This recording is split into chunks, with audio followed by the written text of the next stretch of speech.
It all begins when Ferda's engagement to Archduchess Valdrova is officially decided. His father tells him that he is absolutely certain the young man knows exactly what this implies. Hearing this, the MC is completely devastated. For him to react like that, I bet she must be a real sight for sore eyes, and not in a good way. For a nobleman, those words were basically a permanent farewell sentence, leaving him with only two possible paths. He could either refuse and get kicked out of the family, or accept and end up completely torn to shreds. Still, all the young man ever truly wanted was to be accepted and finally belong to that family. As a sickly, illegitimate third son, he would practice his training while the servants constantly mocked him as pathetic and untalented. No one ever stood by his side, yet he pushed through every bit of that harsh rejection Ferda kept putting in the effort, trying his absolute best day in and day out. He did all of this simply hoping to get a single look of approval from his father. He genuinely believed that one day he would finally be recognized by everyone around him. That is, until one of his brothers shows up to mock him,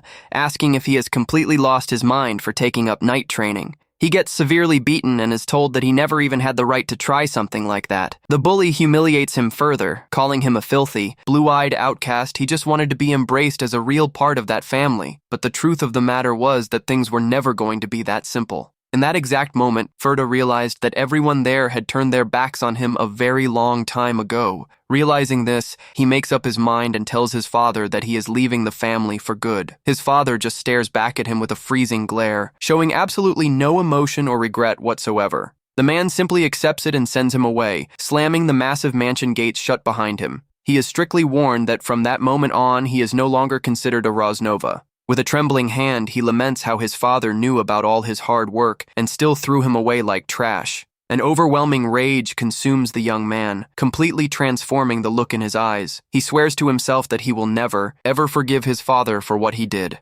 Right at that split second, a glowing red magic circle appears directly in front of him. Determined to make them all regret it, Ferda awakens as a mage that very same day. He managed to unlock his magical powers at just 18 years old. Others mock him, claiming it is way too late to start trying to be a mage at his age. They ask if he even has the brains to understand magic, arguing it would take him decades just to grasp the bare basics. Ferda does not care about any of that, and releases a massive surge of mana that completely terrifies everyone. A crimson circle emerges, because his mana feeds purely on his hatred and intense desire for payback. A massive explosion of power happens right in front of the other students. Ferda realizes that the more he despises someone, the stronger he becomes. Oh, nice. A classic payback story just the way I like it. After reaching the sixth circle through his quest for payback, the only thing left to do was return to his former home. He goes back and coldly forces the servants who used to mock him to completely end themselves.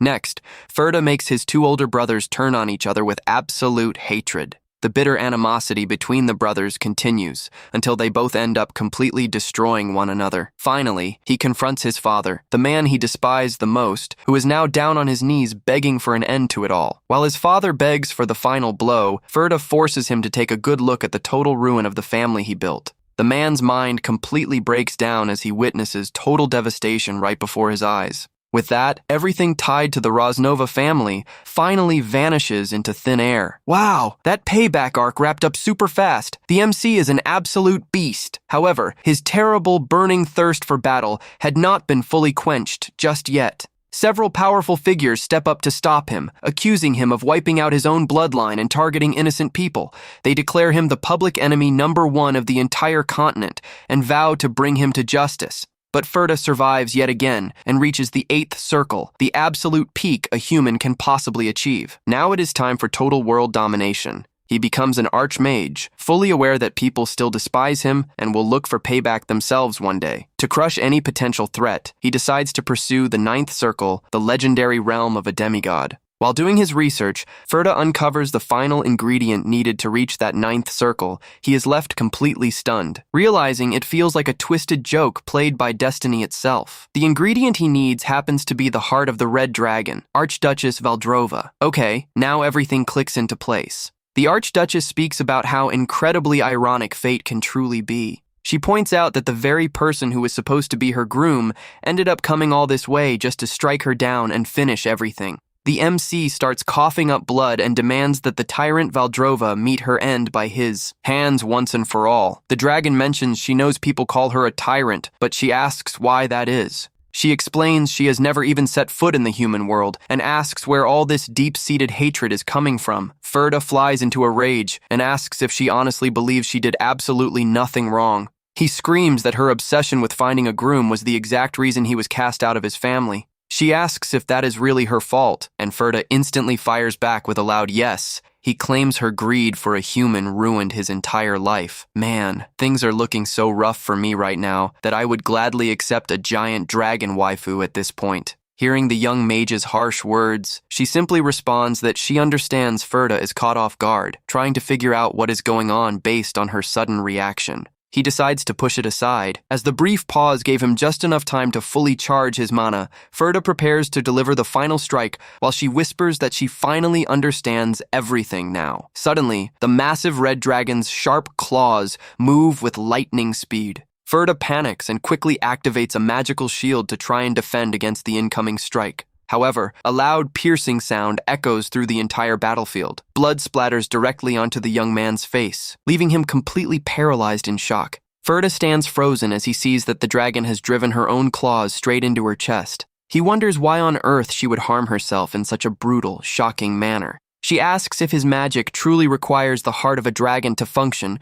Realizing in absolute panic that she is trying to crush her own heart, Ferda screams at her to stop. She begins to tear her own chest open with her claws. The MC grows completely desperate seeing this, because that specific organ is Ferda's one and only shot at reaching the 9th circle. He quickly readies an incredibly powerful spell and lands a direct, heavy hit right on the dragon's head. The red dragon's massive body stumbles and begins to crash heavily onto the ground. Ferda panics as he sees her tightly clenched claws slowly starting to open up desperate. He questions what could have happened to her heart after that massive fall. Taking a much closer look, the young man spots the brilliant golden glow of an undamaged heart. Ferda breathes a huge sigh of relief upon realizing the heart is still completely in one piece. She tells him to go ahead and take the heart, leaving him totally baffled by her behavior.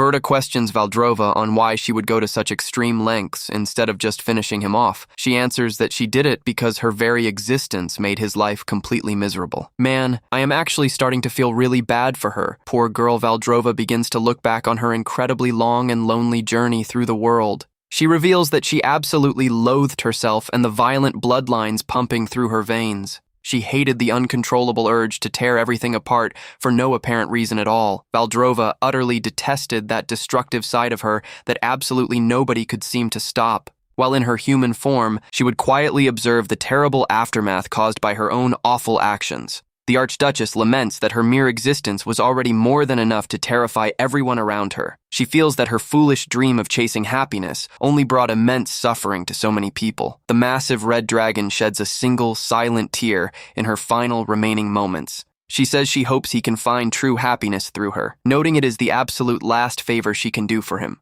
Valdrova's life force finally fades away entirely, leaving behind nothing but a glowing golden energy in the area. Holding the shimmering heart in his hands, Ferda feels a strange, confusing sensation stirring deep inside his chest. He questions why this monumental achievement is leaving such an incredibly bitter taste in his mouth. Highly annoyed, he accuses Valdrova of trying to mess with his head until her very last breath. He tries to pull himself together, reminding himself that the gateway to the 9th circle is standing right there in front of him. Finally, he raises the eternal heart high to absorb all of the dragon's legendary, immense power. Ferda thinks to himself that once he absorbs that power, his life will change completely for good. He believes he will finally be able to surpass the limits of all humanity, and thus be reborn as a true demigod possessing completely unmatched power. A massive explosion of brilliant golden light completely consumes his entire body at that exact instant. He suddenly finds himself floating around in a dark void in his spiritual form, leaving him totally confused. Ferda wonders what on earth is going on, considering he definitely consumed the dragon's heart. However, the sensation feels exactly like sinking into an absolute endless swamp. He questions whether this could be some sort of bizarre side effect from the heart itself. Out of nowhere, an overwhelming wave of unfamiliar emotions begins to hit him hard. A sudden, violent surge of raw energy strikes his mind out of the blue. Ferda realizes in absolute shock that these are actually Valdrova's own memories and deepest feelings. He is finally able to see the hidden truth buried deep behind the creature's past. It was a despair so incredibly ancient and profound that it made his own hardships look entirely trivial. He realizes that all the anger he fueled to bring her down was something far too small and insignificant. Seeing that his hatred amounted to absolutely nothing, he bursts into tears and asks himself what he has done. He questions what it was that he actually wanted with such fierce determination in the past. He catches a glimpse of his younger self as a little child, quietly drawing inside his bedroom. Furta realizes he never truly wanted payback or to become some almighty, powerful demigod. His single childhood wish was simply to build a normal, loving, and supportive family. All the young man ever wanted was to be able to live a peaceful life alongside the people he cherished. He wonders if, deep down inside, Valdrova actually wished for the exact same thing he did. Well, it is too late now. He went and took out our ultimate waifu. Completely heartbroken, Furta realizes that his entire pursuit of raw power and payback was entirely pointless. Now that she has fallen by his own hands, he feels like absolutely nothing makes sense anymore. Tears stream down his face as he stares blankly into the empty void of his choices. In that precise moment, he decides to cast the single, legendary spell of the 9th circle, Wish. Even though it seems like a total long shot, he activates the glowing golden circle around him, hoping against hope to undo the massive mess he made. Suddenly, he wakes up with a start upon hearing someone loudly calling his name. The young man looks around in complete confusion, wondering where on earth he is right now.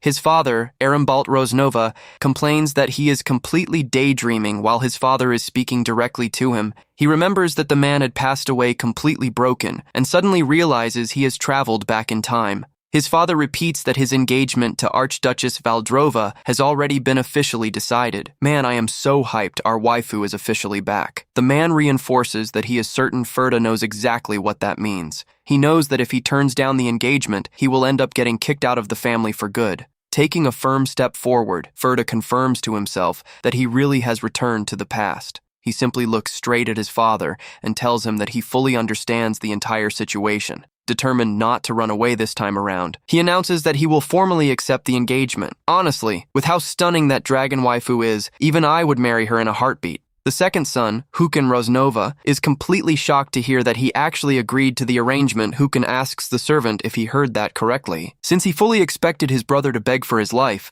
the servant explains that the young man dismissed all the staff and is currently staying all by himself in his quarters. Wearing a wicked smirk, Hukin decides to pay him a little visit just to mock his brother. Meanwhile, Furta is inside his bedroom, calmly getting himself ready without a care in the world. Hukin forces the door open violently and asks why on earth he has not packed up and left yet. However, the older brother is left completely dumbfounded by what greets him. Hukin fully expected to find the young man crying his eyes out, but instead finds him dressed completely impeccably. Furta calmly points out that his brother just barged into his private room without even knocking. First, Furta mentions he dismissed the servants because he needs to get used to dressing himself on his own. Hukin bursts out laughing and asks if the young man truly grasps the massive gravity of accepting this engagement with an ice-cold demeanor. Furta fires back that he knows it simply means getting dismissed from the household. Hukin tells him he is going to get wiped out and asks if he even knows why the spot for the groom was completely vacant. Glancing out of the corner of his eye, Furta answers firmly that he is already well aware of everything in the previous timeline. Valdrova's very first groom was the Empire's third prince. He was considered an absolutely flawless man and even turned down the throne just to volunteer for the engagement. However, just a single day after arriving to meet the dragon for their engagement, the prince appeared to be incredibly thrilled and happy about that fateful meeting, but he ended up getting brutally and ruthlessly beaten to a pulp. Hukin asks if he honestly thinks he can survive an engagement that even the prince could not handle. This guy just does not get it. For her, it is totally worth it. He gives up trying to convince his brother, calling him an absolute fool, walking straight to his doom. The brother threatens him with severe consequences if he tries to run away and bring shame to the family name. Furta stares back at him coldly and tells his brother to keep his wild impulses in check for once. He reveals that everyone already knows Hukin is constantly eyeing their older brother's wife. Hukin steps forward in a blind rage, ready to strike, but Furta calmly tells him that he will just have to hold back. The young man warns with a sarcastic smile that his face is far too valuable right now to be covered in bruises. He bids him a mocking farewell, stating that he will now begin his very long journey to the dragon's territory. A handkerchief is used to dry the tears of someone waving goodbye to him. The old butler weeps, saying it was an immense honor to serve him throughout all these years. On the inside, Furta knows that is a total lie, since that very butler used to secretly poison his food in the past. As a kid, he always thought he was just naturally sickly, but later discovered the extreme betrayal of the servants. Remembering those dark, grim times gives him an intense urge to completely wring the old man's neck. Instead, in the present, he simply gives the butler a gentle pat on the shoulder and offers his thanks. Ferda remarks that taking care of someone like him for such a long time must not have been an easy task at all. He steps inside the carriage and asks them to take good care of the Roznova family during his absence. Ferda reflects that since he already got his payback in his past life, his mind is now completely at peace. He watches the beautiful green scenery rolling past the window of the moving carriage. All of that lingering anger and insatiable desire for payback has finally vanished from his heart entirely. He recalls how the dark magic he relied on in the past used to act just like a highly addictive substance. It felt incredibly thrilling at first, but later turned into something absolutely impossible for him to control. It was like a toxic fog that slowly but surely chipped away at his own sanity. Whenever the madness completely took over his mind, everything seemed like pure, twisted fun to him. However, the young mage decides he has absolutely no desire to live that destructive way ever again. He realizes that experiencing true, genuine peace for the first time in ages feels absolutely wonderful. Just as he thinks about how he will not need to awaken as a mage again, the driver announces they have officially arrived. A wooden sign clearly warns that entering the Duke's territory is strictly forbidden. Ferda decides to step down from the carriage and sits right on top of his suitcase in the middle of the deep forest. The driver speeds off in a massive hurry, desperately wishing the young man stays safe and healthy. He enjoys not being constantly watched, but considers learning some basic defense magic just to survive out here. Suddenly, a violent gust of wind whips past out of nowhere, immediately catching Ferda's attention. He looks over in the direction of the bushes and quickly realizes someone is hiding out there. A young maid with striking white hair steps out and introduces herself as Ruri, Valdrova's servant. Whoever drops a like and leaves a comment is getting a maid like her sent as a gift. She asks if he is the young Ferda Roznova, and he calmly confirms his identity. Ruri lets him know she will be escorting him to the castle and points toward the path they need to take. Ferda recalls that despite the Empire's immense arrogance, their actual power was not nearly as flawless as they claimed. To the far east of the continent lay the Demon Lands, a place completely infested with terrifying monsters. However, it was the red dragon Valdrova who single-handedly blocked the creature's advance right on the front lines. He thinks it is incredibly unfair that people label Valdrova a demon dragon after everything she did to keep them safe.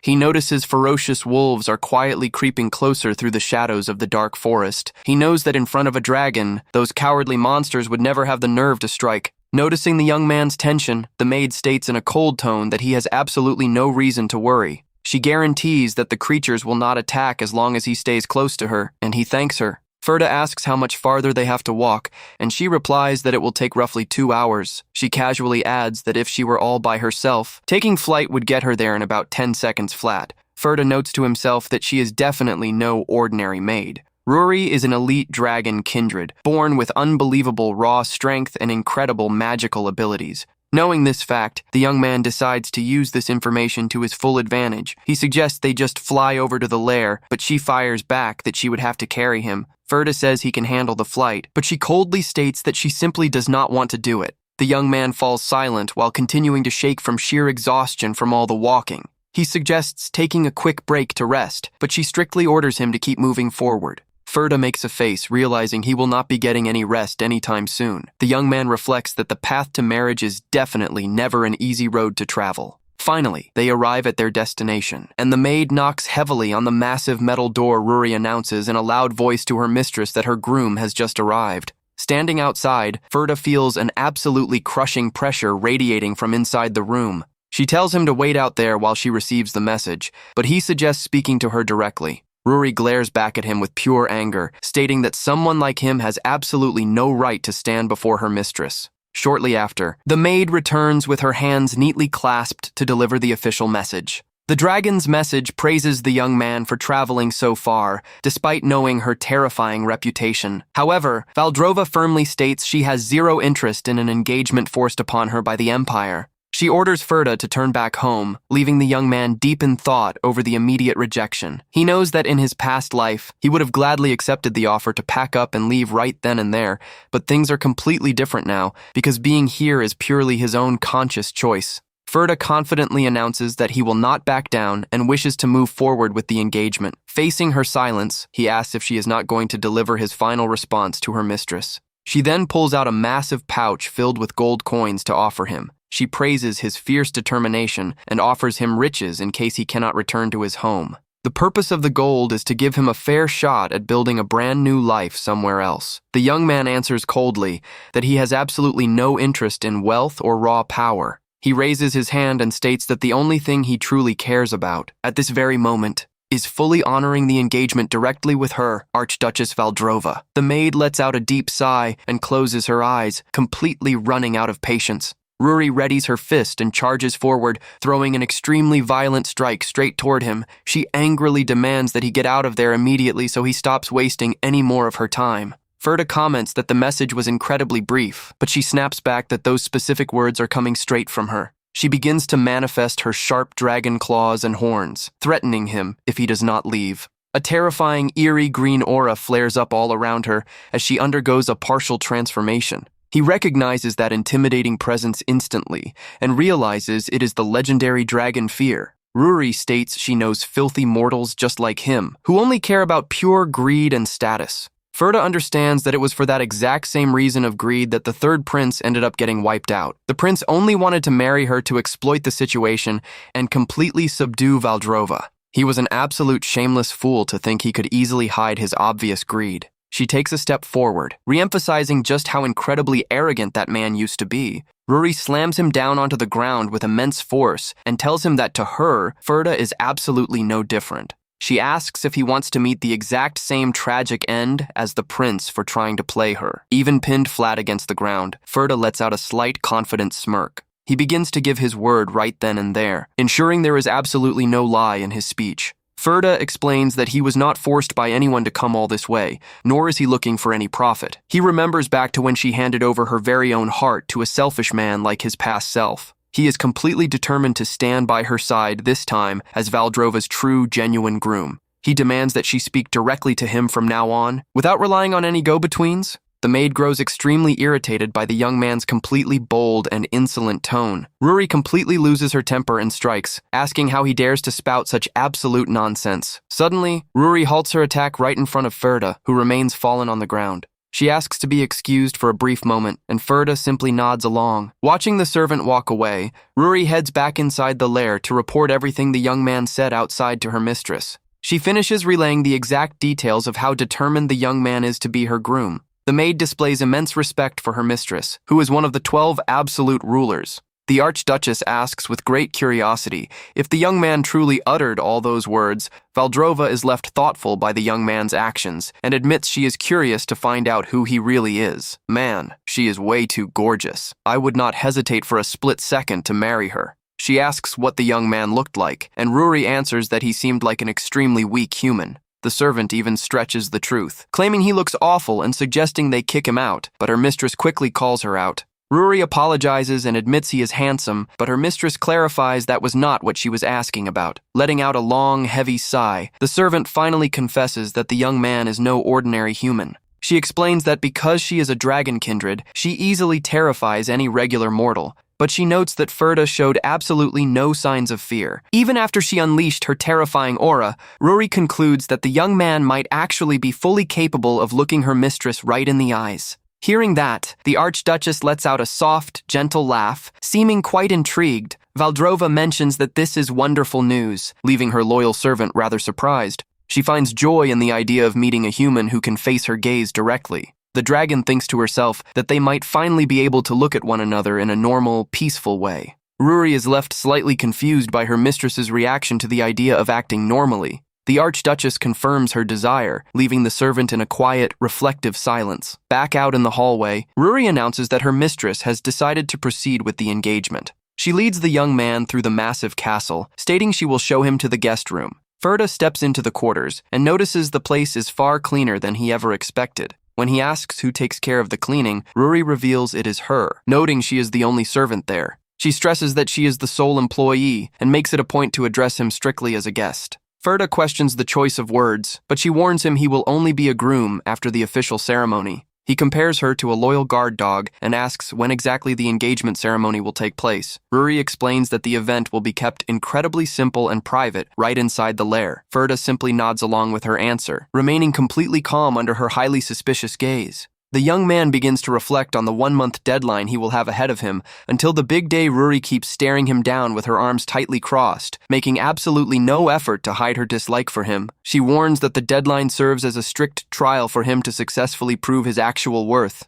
The servant states that the partner of a great dragon needs to stand on the exact same level as her. She points a finger straight at his chest, demanding that he prove he is truly qualified. Ferda lets out a silent sigh, realizing that married life is definitely not going to be a walk in the park either. He asks if this is her mistress's wish, but Ruri admits it is entirely her own executive decision. The servant explains that her mistress is far too naive and that she must step up and act with strict rules. She demands that he show his true, hidden potential, despite possessing such a frail body. Otherwise, he will never be accepted or recognized as the dragon's true partner. The young mage simply murmurs thoughtfully, weighing the harsh terms laid out by the white-haired servant. Ferda notes to himself that his bride-to-be truly has incredibly loyal and good people by her side. He deeply admires the extreme loyalty of the servant, who puts her mistress's well-being above everything else. He wonders why such fiercely loyal people were not there with her during her final moments in the past. He accepts the challenge and sarcastically asks if he needs to go ahead and become the emperor himself. Ferda observes that, in reality, she is demanding he display a potential fully worthy of a great ruler. He flashes a calm, confident smile and says he perfectly understands the massive scale of that demand. Ruri gets irritated by the young man's attitude and asks why on earth he seems so completely relaxed. She questions if he thinks all of this is easy, but Ferda playfully denies it. He tells her not to worry and promises to prove his full array of skills within a month's time. The servant remains highly suspicious, trying to understand exactly where all that confidence is coming from. Night falls over Valdrova's majestic castle, while a gentle breeze blows softly under the light of a brilliant full moon. Ferda paces around his room, thinking about the demand to prove his potential, fully aware he currently possesses no active skills. He reminds himself that mages are incredibly rare across the continent, and that he is the only one with the experience of reaching the 9th circle. For any mage, the first circle is the absolute most critical, as it defines the flow and direction of all their mana circuits. The blue circle, achieved through calm meditation, is the most common choice since it offers a slow but incredibly stable path. On the flip side, the red circle is born from wild, turbulent emotions, making it easy to slip into madness, even though he became an archmage, relying purely on hatred. Ferda knows that if he takes the exact same path as before, he will gain power much faster, but it would bring terrible consequences. Because of that, he decides to choose a completely different route this time to ensure he will not waver in his future choices. A full week passes by at the castle, bringing a crisp, clear day under a bright blue sky. Ferda appears sitting flat on the floor of his room, completely focused during a deep meditation session. He pushes his absolute limits, channeling a glowing ball of bright blue energy right between his hands. Ferda lets out a discouraged breath as he realizes he has failed yet again to build up the energy. He reflects that forming a blue circle typically takes 3 long years, and even with his memories, the texture feels completely different from a red circle. Thinking to himself that he only has 3 weeks left on his deadline, he is suddenly interrupted by Ruri, who walks in asking if he is preparing. Ferda confirms he is getting ready, but the servant glances at his soup and thinks to herself that absolutely nothing has changed about his strength. The young man eats calmly and states that things will work out fine if he just keeps trying, leaving the girl completely silent. He secretly admits to himself that he really isn't making any progress and will need to find a completely different approach to succeed. Out of nowhere, a massive tremor begins to violently shake the entire room, catching both of them completely off guard. Ferda asks where that heavy vibration is coming from, and Ruri explains that her mistress is currently out hunting down monsters. Curious about the hunt, he learns from the servant that the Archduchess is personally clearing out the creatures emerging in the east. Ferda looks out the window thoughtfully, softly whispering Valdrova's name as the sound of distant explosions echoes from afar. The young man turns to the servant and expresses his strong desire to witness that battle with his very own eyes. Ruri strongly advises that it would be best if he stayed put, prompting Ferda to immediately ask for the reason behind the warning. The servant explains that a regular human mind could never possibly handle the absolute devastating sight of a dragon in full combat. she teases him, saying he might just end up shaking in his boots from sheer terror before the ceremony even happens if he insists on watching. Ferda slams his hand firmly on the table and completely rejects the idea of staying behind, showing fierce determination. He states it is the absolute duty of the person who will be her partner to witness that clash firsthand. Shortly after, Ruri unfolds her majestic white dragon wings and soars swiftly through the sky, taking the young man along with her. Ferda's feet finally touch the grassy ground while Ruri lets him know in a dry tone that they have arrived at their destination. The young man drops straight to his knees on the floor, completely dizzy from the mind-boggling speed of a trip that felt exactly like teleportation. Feeling his stomach completely turn, he hears Ruri warn him that the person he is supposed to be looking at is definitely not her. The servant strictly commands him to stand right up and look straight ahead. As he stands at the very edge of the cliff, he spots a thick, dark purple mist rising up from deep within the valley. Ferda opens his eyes wide in pure shock as he feels the immense, heavy pressure radiating from that place. Right before them, a pack of colossal, serpent-like monsters writhes around in the middle of a dense, dark smoke. Suddenly, a blinding flash of light strikes the creatures, unleashing a powerful shockwave throughout the entire valley. A massive red dragon emerges right in the center of a devastating explosion of flames, completely dominating the entire battlefield. The gigantic serpents shrink back and let out high-pitched screeches, desperately trying to defend against the dragon's fierce wrath. With razor-sharp, relentless claws, the massive creature tears through the flesh of one of the monsters without an ounce of mercy. The red dragon opens her massive jaws wide, gathering an unbelievable amount of burning flame energy deep inside her throat. With her neck glowing intensely, the creature prepares to unleash the full extent of her destructive power. A massive pillar of fire is unleashed, completely incinerating absolutely everything in its path. In the blink of an eye, Ruri quickly positions herself right in front of Ferda to shield him from the fierce gale and extreme heat caused by the massive attack. The dragon unleashes a deafening roar that makes the entire region shake under the sheer force of its sound waves. The sound of that roar echoes through the entire valley, spreading an aura of absolute, pure terror everywhere. Ferda finds himself completely paralyzed and begins to break out in a cold sweat, facing that overwhelming display of raw power. He drops to his knees on the ground, completely unable to believe that his bride-to-be possesses such a mind-blowing level of strength. That was the true, terrifying dragon fear, a force fully capable of easily subduing any regular human mind. Ruri asks if he finally understands the extreme danger and the massive, uncrossable canyon that exists between them. She concludes by stating just how completely absurd it is for a mere human to dare dream of pairing up with such an incredibly superior being. Ruri points out that this giant, fierce beast is the true, authentic form of the creature who is supposed to become his partner. She repeats how entirely ridiculous she finds it for an ordinary human to dare try and form a lifelong bond with a dragon. The servant makes it a point to emphasize that this colossal being is exactly who will be standing right by his side. Ruri looks down with pure disdain at the young man's hand, which cannot stop shaking against the dirt floor out of absolute fear. She thinks to herself that the young man is trembling exactly as she predicted, and that was precisely why she tried to warn him earlier. The girl explains that inside a red dragon's veins lies what humans usually refer to as a deeply fierce nature. It is an existence that simply cannot live without tearing apart everything around it, driven by a fierce, wild instinct.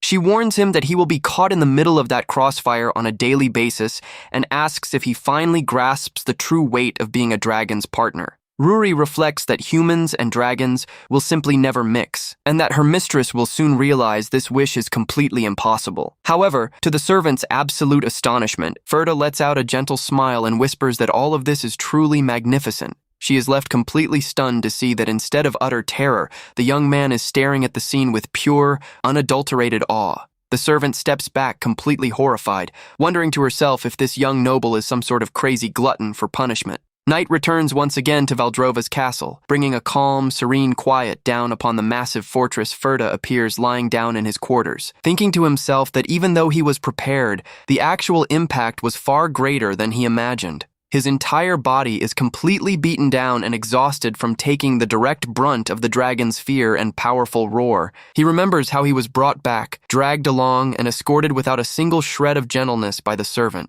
He acknowledges it is a total miracle his mind is still in one piece, and that at this rate, he will end up wasting the day without progressing his circle. Ferda asks himself why on earth he felt such a powerful urge to go out and watch that dangerous battle in the first place. He begins to replay every single detail of that mind-boggling scene he witnessed back in the valley over and over in his head. Suddenly, the memory of that devastating roar echoes in his mind once more, causing his eyes to snap wide open instantly. Even though it was terrifying beyond absolute limits, he realizes that deep down, he wants to keep watching Valdrova's incredible strength. He reflects on how she hides her true form in the east, while tearing apart and crushing those dangerous beasts. All of that brutal destruction serves one single purpose: to protect the realm and the people she cares about so deeply. This is the heavy burden of a noble red warrior who chose to walk a path of constant hardship entirely by her own choice. Thinking about her immense sacrifice fills the young man's heart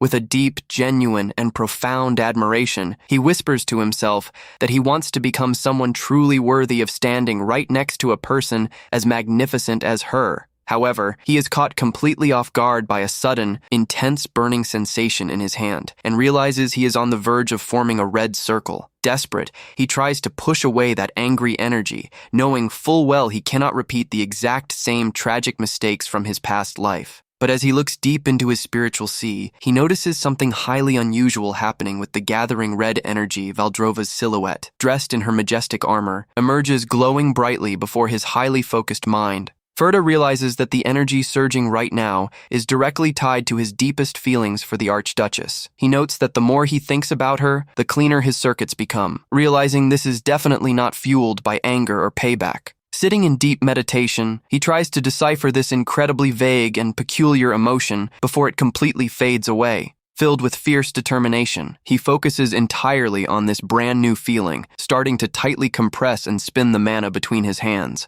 The red energy begins to condense in an incredibly stable manner, shining with a warm, pure, and bright intensity. He channels the entire concentrated flow to manifest his very first magical circle. A flawless red circle emerges floating right above his palm, but this time around, its core essence is entirely different from before. Ferda presses his fist tightly against his chest, swearing to himself that a tragic future and old mistakes will never happen again. The very next morning, Ruri walks into the bedroom and nearly drops her tray in absolute shock upon seeing he advanced a level overnight. He praises her incredibly quick perception, while the servant demands to know how someone who was struggling yesterday managed to break through his circuit so fast. Ferda playfully teases her, saying he managed it because he is no ordinary person, and asks what she thinks of the final result. Ruri reluctantly admits that he met the requirements, but the young man notes he still has an incredibly long journey ahead of him. He sets his napkin aside with a serious look, already planning out the next crucial steps for his magical training. Ferda asks if there is any place nearby where he can freely practice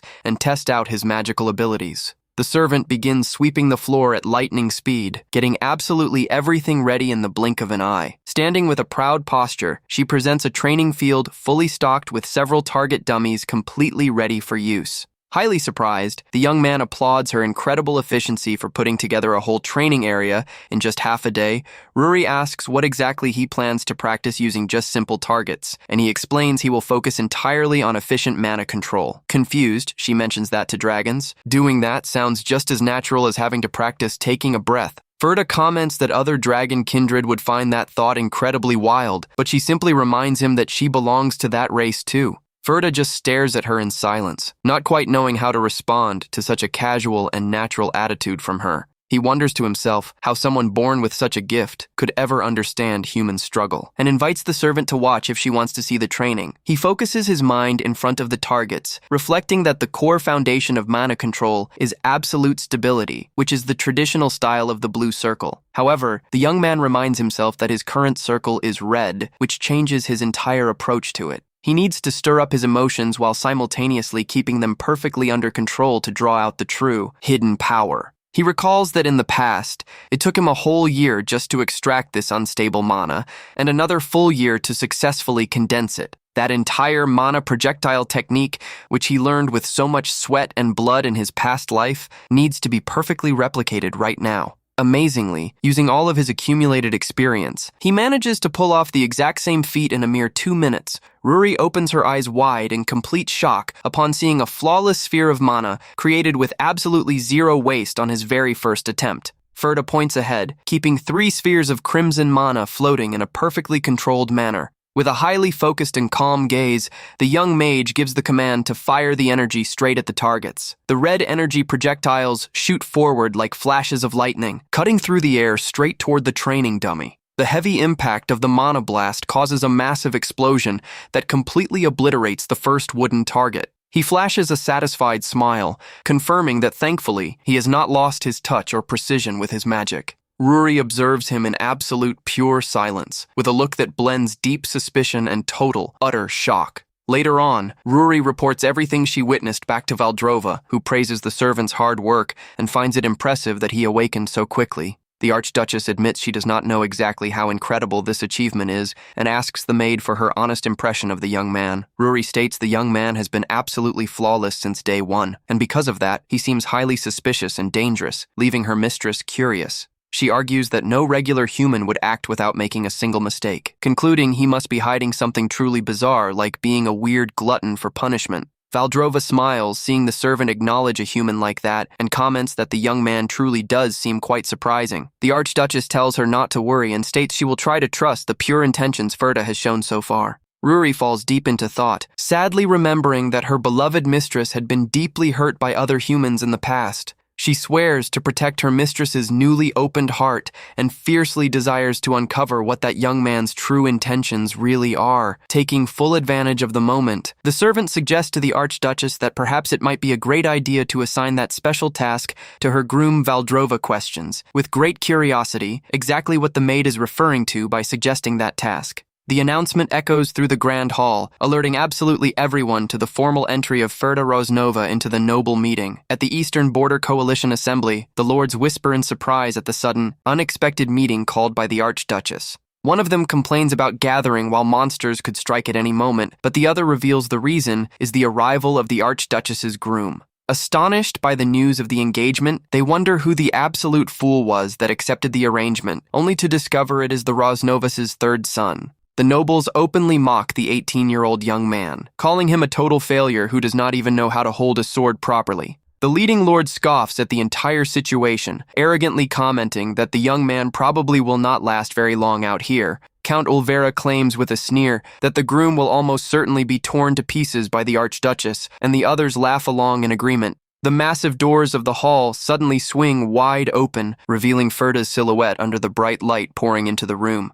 The young man steps forward with firm strides and a serene expression, closely accompanied by the loyal servant, Ruri. Just a little while earlier, while flipping through a book, the young man had questioned whether he truly needed to meet with the lords at this exact moment. Ruri explained it was an absolute necessary duty and asked if he knew why her mistress carried such a deeply feared and grand title across the empire. Ferda recalled the famous legend of the Black Dragon Godwin, whose life was ruthlessly taken by Valdrova herself. Ruri confirmed the tale and explained that the groom needs to manage the territory and handle the local lords on behalf of her mistress. In short, she detailed that the Archduchess takes care of all external threats, while the young man will be fully in charge of all internal politics. Suspecting this to be a test due to a lack of complete trust, Ferda accepted the challenge and agreed to go meet the nobles. Standing before all the lords, the young man introduces himself in a grand manner as the future partner of the region's Archduchess. With a sharp and direct look, he throws out a bold question, asking them exactly how they would prefer to be treated by him. The nobles swallow hard, instantly realizing that this young man is no pushover who can be easily intimidated or manipulated. Count Ulvera takes the floor with a sly grin, stating that everyone present is a lord, serving under the grand leadership of the Archduchess. He goes on to say it is only fair to show proper respect to her future consort, but leaves a clear tone of provocation hanging in the air. The Count points out in an intimidating manner that the nobles there swore their loyalty to the Empire long before the young man was even born. Therefore, the Count questions if it would not be far more fitting for the groom himself to show proper courtesy and respect to the veterans. Ferda hears the provocation and calmly inquires if that is their final answer on whether he should speak to them with respect or treat them as his inferiors. With a freezing and authoritative glare that completely silences the entire room, the young man demands the Count answer his question directly. Intimidated by the sudden pressure, the Count stammers and gives in, admitting the groom has every right to speak to them as their superior. Ferda clarifies that even becoming the consort will not change much, and that the nobles must manage their lands just like they always have. Whether by governing or standard operations, a brown-haired lord slams his hand on the table in outrage, asking if the young man is suggesting that they mistreat and exploit their own people with total composure. The young man raises his hand and offers a sarcastic apology, claiming it was merely a harmless slip of the tongue. The irritated lord snaps back venomously, stating that now he perfectly understands the exact reason why the young man was abandoned by his own family. The noble points at Ferda and insults him, saying a mere first circle mage should respect his betters, proudly highlighting that he himself is a fourth circle mage. Hearing the insult, Ferda simply murmurs to himself that the fourth circle is a reasonably decent enough level. The lord grows even more furious at the young man's dismissive comment and asks what on earth he just said. He gets deeply offended to have his elite strength downplayed like that, since across the Empire, fourth circle mages are always treated as massive authorities. Outraged at being insulted by someone from the first circle, the mage begins to channel his energy, fully prepared to teach the young man some proper manners. At that exact moment, Ferda makes a calm gesture with his hand and says he has a highly interesting proposal to make to the furious lord. He suggests they hold a duel right then and there, so the noble can personally test out the skills of a mere first circle mage. The scene shifts over to an arena, where the spectators whisper that the outcome of the duel is completely obvious, fully expecting the young man to finally learn his lesson. Ruri watches everything with her arms crossed, keeping a close eye on the situation while wondering if Ferda's opponent, named Thessalos, will go easy on him. Both opponents take up their positions right in the center of the arena, under the watchful eyes of all the present nobles. Ferda maintains an incredibly relaxed posture and calmly asks his adversary which specific spell he plans on using in the duel offended. Thessalos finds the question extremely rude and complains about him wanting his trump card revealed before the match even begins. The opponent flashes a smug smile and taunts him, saying he must be scared, letting him know he can still back out if he prefers. He shows off by loudly announcing to everyone that he will be using the fourth circle spell called Magic Blast to completely finish the young man. The spectators gasp upon hearing the name of the spell, knowing it is a formidable, highly destructive magic, and fearing for the young man's survival, Ferda remains completely unfazed and says he will also reveal his magic, warning that the only spell he knows how to use is Mana Shot. Thessalos laughs dismissively at the basic spell revealed, but Ferda states with absolute confidence that he does not believe he will lose the match. The young man makes a motion beckoning his opponent forward, calmly adding that he knows far more than he lets on, furious at the young man's sheer audacity. The fourth circle mage violently channels his mana to launch an attack. A massive magic circle begins to take shape right in front of Thessalos, emitting an incredibly intense reddish glow. He roars, stating he is going to turn the young man to dust, while Ferda calmly analyzes his unstable mana, feeling a bit sorry that his rival also relies on a red circle. Without wasting a single second, Ferda's crimson manospheres are fired off at lightning speed straight toward his opponent. Thessalos opens his eyes wide in complete astonishment as he notices the highly unusual path of that lightning-fast counterattack. Ferda maintains a completely flawless posture and coldly declares that this match is already completely over. The attack strikes Thessalos' magic circle with surgical precision, right before he could finish casting his defensive barrier. The fourth circle mage is caught, entirely off guard by the heavy impact that completely shatters his entire spellcasting right in front of his face. Thessalos realizes with absolute horror that the young noble was not aiming the spell directly at his body. He understands in total terror that Ferda targeted and destroyed his invocation circle with pinpoint accuracy right before it could be completed. As he falls to his knees on the floor, the noble questions himself in absolute despair if this truly is the power level of a mere first circle. Breaking another mage's spell, right in the middle of casting, is a legendary technique that not even he, with all his experience, could ever pull off. Thessalos' hand shakes uncontrollably against the sandy floor of the combat arena. Completely drained and out of breath, the experienced mage remains down on his knees, trying to digest what just took place. Breaking out in a cold sweat and trembling, he incredulously whispers that he was defeated in such an overwhelming manner by a young beginner. Ferda slowly approaches with calm steps and directly asks if his opponent finally admits his defeat. Staring down at the ground with watery eyes, the defeated noble hesitates to answer,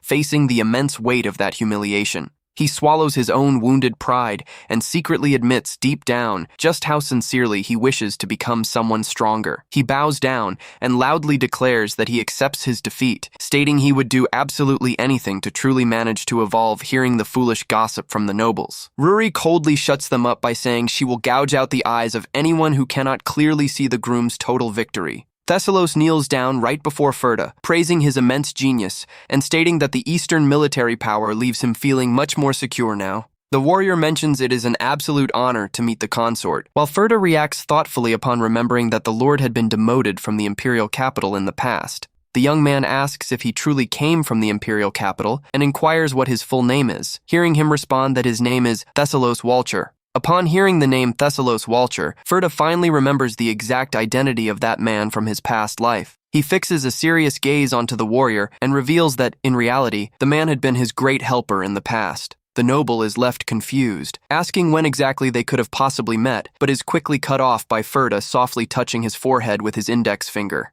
Without a split second of hesitation, the young mage whispers the command to fire a point-blank mana shot straight into his opponent. A pinpoint beam pierces right through the opponent's head in the blink of an eye, abruptly and brutally ending that man's life. The noble spectators in the stands fly into a complete panic over the sudden assault happening right before their eyes. Thessalos falls lifeless to the ground in a pool of blood, while Ferda stares down at him coldly, without showing a single shred of remorse. He thinks to himself that he could not leave him alive under any circumstances, because allowing it would only bring massive grief to his bride. Total silence and an ice-cold wind sweep across the massive arena, leaving the other lords trembling and frozen looking at the body. The nobles panic, whispering the young noble's name, completely unable to believe the sheer audacity of that young man. They are left utterly horrified by the fact that a mere boy just coldly executed a noble lord of the empire. They whisper among themselves that the duel had already concluded, and that this was clearly a cowardly attack on a lord. But despite all their outrage, not a single one of them possesses nearly enough courage to take a step forward and challenge the young mage.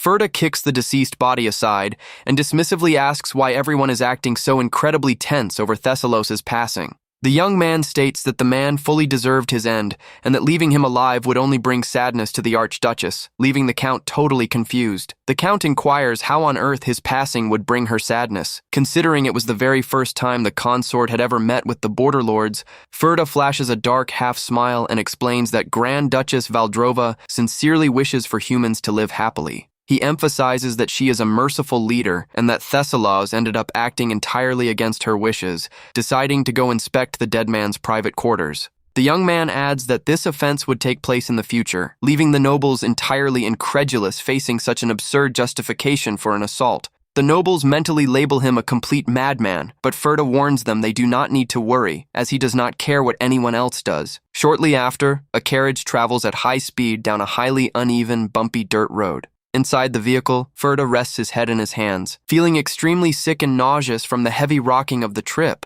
The young man complains that his head is spinning and that he feels completely wiped out physically. He reflects that his mana was entirely drained by firing that single projectile against Thessalos Walcher back in the arena. He suffers through the terrible motion sickness of the route and longingly laments that the magical cars of the future have not been invented yet. Ruri mocks him sarcastically with applause, commenting that it was pure genius of him to eliminate her mistress's most loyal lord during their very first engagement meeting. Ferda asks if she is talking about Thessalos, and the servant confirms that, despite appearances, he was indeed one of the most faithful nobles. Concerned about the political fallout, the young man inquires if the deceased noble was truly a man of complete integrity and honesty. Ruri explains that he was half honest and half corrupt, which on the eastern border already made him the absolute best, since the other lords are completely consumed by greed. The young man guarantees that the engagement will proceed without any issues because he possesses an absolute undeniable justification for taking out Thessalos.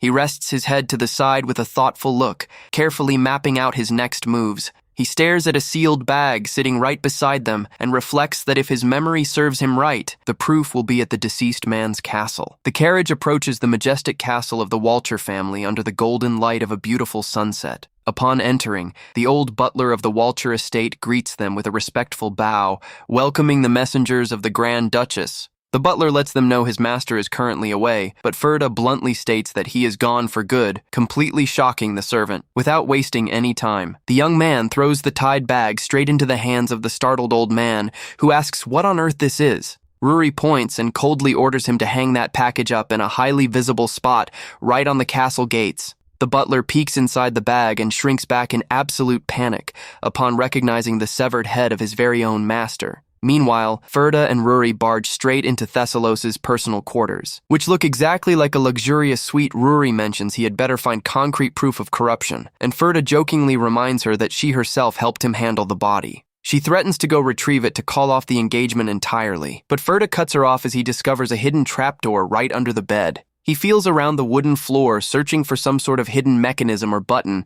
to open up the secret passage. Ruri approaches impatiently and authoritatively commands the young man to step away from the spot immediately, with a highly focused and serious look. The servant clenches her fist and prepares to use her mind-boggling physical strength. She delivers a monstrous punch that completely obliterates the wooden flooring, blasting a massive hole right in the ground. As the dust settles down, the girl casually lets him know the way is open and they can go ahead and head inside. The two begin to head down with firm steps across the dark stone stairways leading deep into the castle's basement. They cover their noses due to the incredibly strong, nauseating smell of foul blood that completely fills the air of that cellar. Reaching the very bottom, they find themselves staring at a secret laboratory filled with the scattered remains of humans and monsters. That place was the hidden den of a Demon King follower, revealing that Thessalos was secretly operating as a highly dangerous necromancer. Ferda examines one of the bodies hanging from the chains and realizes he was fusing fallen soldiers with monster organs. Ruri stares at the scene completely shocked and concludes with deep hatred that this absolute psychopath was truly begging for his end. She laments that humans simply cannot be trusted and agrees that his extreme heresy fully justifies taking down a nobleman. Curious about the exact precision of his information, the servant asks the young man how on earth he knew about this secret lab. Ferda temporarily ignores the question as he focuses his gaze on a highly important document he just spotted among the papers in the room. The document reveals Thessalos' nameless masterpiece, detailing a method for the infinite cultivation of mana. The young man remembers back to when Thessalos showed him that exact research, explaining that monsters generate mana endlessly. However, the deceased used to emphasize that it was a highly volatile and impure energy, completely impossible to use for any proper spell. He theorized that if he could perfectly replicate the mana-generating capacity of those harmful creatures and manage to continuously extract pure mana, it would create an endless source of magic capable of breaking past all circle limits. Back then, Thessalos had confessed he would use an army of the undead to completely crush the nobles who banished him to that hostile territory. While the necromancer celebrated that he would soon become an archmage, Ferda was quietly creeping up right behind him. Ferda had calmly commented that the research would be incredibly useful for his very own personal payback. After finishing him off, the young man offered his thanks, knowing that specific cultivation method would make him reach the 9th circle faster than anything else. With this study in his possession, he would achieve the 8th circle much quicker, but the circumstances are completely different this time around. Ruri comments that seeing him eye that study proves he really is just an ordinary human, adding that nobody would ever know if he stole the research. The servant sarcastically remarks that it is a massive opportunity to get stronger that any human would dream of. Offering him her congratulations, Ferda simply extends the papers right out toward her and states he will do no such thing, completely refusing to steal the technique. With a firm, resolved gaze, the young man orders the servant to completely destroy everything present inside that grim laboratory. Ruri asks, completely stunned if he is actually being serious, questioning if he truly considers himself a mage by not craving that knowledge. He admits the research could completely revolutionize the world of magic, but questions what the actual point of owning something like that would be. Ferda prefers to rip out the evil by its roots, rather than let himself be lured by the greed of a power that would only bring suffering to his bride. Looking straight at the white-haired servant, he calmly asks if she could go ahead and burn everything down for him. Ruri stares back at him in silence for a brief second and replies that fulfilling this request will be no trouble at all for her. She summons brilliant blue flames that quickly begin to consume the documents containing the dark research. Ferda watches the fire and reflects that absolutely every piece of magic carries the true emotions and feelings of the person casting it. He ponders that a mage's core essence is deeply affected by their own magic, just like Thessalos' hatred ended up completely consuming his mind and soul. Thessalos also possessed a red circle, fueled by an inferiority complex and a hatred just as massive as the one Ferda himself carried in the past. If he inherited his magic, Ferda would be completely consumed by uncontrollable emotions all over again, fully justifying his desire to discard it all. He sadly looks back on his past life, where he could only manage to survive by forcing himself to constantly feel a toxic, unhealthy hatred. Seeing Thessalos' research crumble into ashes, the young man lets out a soft, calm smile, commenting that the fire burns incredibly well. Ruri stares at him, thinking he is a highly unpredictable and bizarre glutton for punishment, a highly uncomfortable human to have around, but she begins to change her mind. She lets out a sigh and seriously suggests they get out of that damp, dark, and extremely musty environment as soon as possible. She mentions it would be highly improper to smell like battle right before the ceremony, making the young man realize that the big engagement day has finally arrived. If you want to see the next part, drop a like and leave a comment.